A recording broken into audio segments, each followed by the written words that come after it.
Hi friends, welcome to 1C Recipes and Vlogs. இதுவரைக்கும் நீங்கள் நம்ம சேனலை சப்ஸ்கிரைப் பண்ணலை அப்படின்னா சப்ஸ்கிரைப் பண்ணிடுங்க. கூடவே பெல் ஐக்கானையும் கிளிக் பண்ணிடுங்க.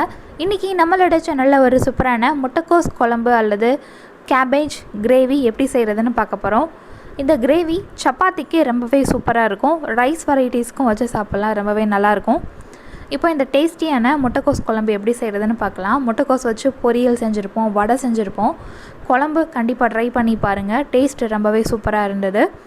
இப்போ இந்த முட்டைக்கோஸ் குழம்பு பண்ணுறதுக்காக ஒரு பேன் எடுத்துக்கலாம். அது நல்லா சூடான பின்னாடி அதில் 2 டேபிள் ஸ்பூன் அளவு எண்ணெய் சேர்த்துருக்கேன். எண்ணெய் நல்லா சூடான பின்னாடி அதில் 2 பட்டை, 4 கிராம்பு, 2 ஏலக்காய், 1/2 டீஸ்பூன் சோம்பு, 2 பச்சை மிளகாய் ஆட் பண்ணியிருக்கேன். பட்டை கொஞ்சம் பெரிய சைஸ் எடுத்துக்கோங்க, 1/2 இன்ச்சுக்கு கொஞ்சம் அதிகமாக எடுத்துக்கோங்க. அடுத்து பெரிய வெங்காயத்தை நல்லா ஃபைனாக சாப் பண்ணி போட்டிருக்கேன். 2 பெரிய வெங்காயம் எடுத்திருக்கேன். 2 சின்ன சைஸ் பெரிய வெங்காயத்தை ஃபைனாக சாப் பண்ணி போட்டிருக்கேன். அடுத்து 2 தக்காளி, அதை மிக்ஸி ஜாரில் சேர்த்து அரைச்ச பேஸ்ட்டை ஆட் பண்ணிக்கணும். வெங்காயத்தை லைட்டாக ஃப்ரை பண்ணால் போதும், ரொம்ப கலர் மாறுற வரைக்கும் வதங்கக்கூடாது, லைட்டாக வதங்கினா போதும். அடுத்து நம்ம அரைச்ச தக்காளி சேர்த்து லைட்டாக மிக்ஸ் பண்ணிவிட்டு மசாலா பவுடர்லாம் சேர்க்கணும். 1/4 டீஸ்பூன் அளவு மஞ்சள் தூள், 2 டீஸ்பூன் அளவு மிளகாய் தூள் ஆட் பண்ணியிருக்கேன். அடுத்து கலருக்காக 1 டீஸ்பூன் அளவு காஷ்மீரி மிளகாய் தூள் ஆட் பண்ணியிருக்கேன். இது ஆப்ஷனல். அடுத்து 1 டீஸ்பூன் அளவு மல்லித்தூள் சேர்த்துக்கலாம். அடுத்து 1 டீஸ்பூன் அளவு கரம் மசாலா சேர்த்துக்கலாம். இப்போ மசாலா பவுடர் எல்லாம் சேர்த்துட்டோம். இப்போ இது எல்லாத்தையும் அந்த தக்காளி வெங்காயத்து கூட நல்லா மிக்ஸ் பண்ணி விடுங்க. இந்த முட்டைக்கோஸ் குழம்பு பண்ணுறதுக்கு முட்டைக்கோஸை நல்லா ஃபைனாக சாப் பண்ணி எடுத்துக்கணும். ரொம்ப பொரியலுக்கு கட் பண்ணுற சைஸை விட ரொம்ப ஃபைனாக சாப் பண்ணணும். பாருங்கள், இந்த அளவு ஃபைனாக சாப் பண்ணி எடுத்துக்கோங்க. 1/2 கப் அளவு முட்டைக்கோஸ் எடுத்திருக்கேன் நான்.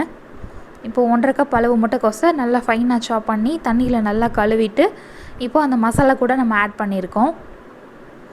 இப்போ முட்டைக்கோஸ் ஆட் பண்ண பின்னாடி அது எல்லாத்தையும் நல்லா மிக்ஸ் பண்ணிடலாம்.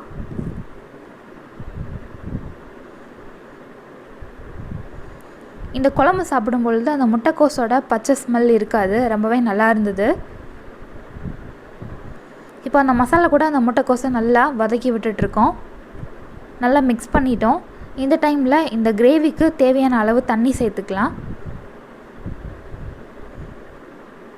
2 கப் அளவு தண்ணி ஆட் பண்ணியிருக்கேன். தண்ணி சேர்த்துட்டு மறுபடியும் நல்லா மிக்ஸ் பண்ணி விடுங்க.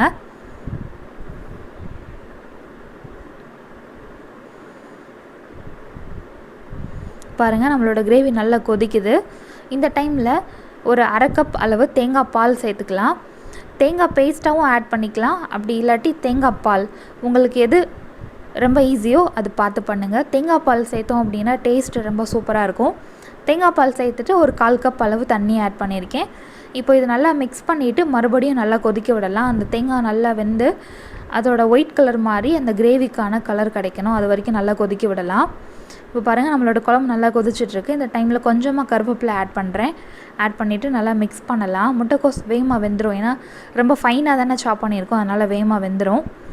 இப்போ பாருங்கள், அந்த தேங்காயோட கலர் நல்லா மாறிட்டு வருது, நல்லா நம்மளோட குழம்பு கொதிச்சிட்ருக்கு. இந்த டைமில் ஃப்ளேம் ஆஃப் பண்ணிடுங்க. நம்மளோட சுவையான முட்டைக்கோஸ் குழம்பு சூப்பராக ரெடி ஆயிடுச்சு. இந்த ரெசிபி கண்டிப்பாக நீங்கள் ட்ரை பண்ணி பாருங்கள், சப்பாத்திக்கு சூப்பராக இருந்தது. இந்த வீடியோ உங்களுக்கு பிடிச்சிருந்தது அப்படின்னா இந்த வீடியோக்கு ஒரு லைக் கொடுங்க, எல்லாத்துக்கும் ஷேர் பண்ணுங்கள். மறக்காமல் நம்ம சேனலை சப்ஸ்கிரைப் பண்ணுங்கள். தேங்க்யூ ஸோ மச் ஃபார் வாட்சிங்.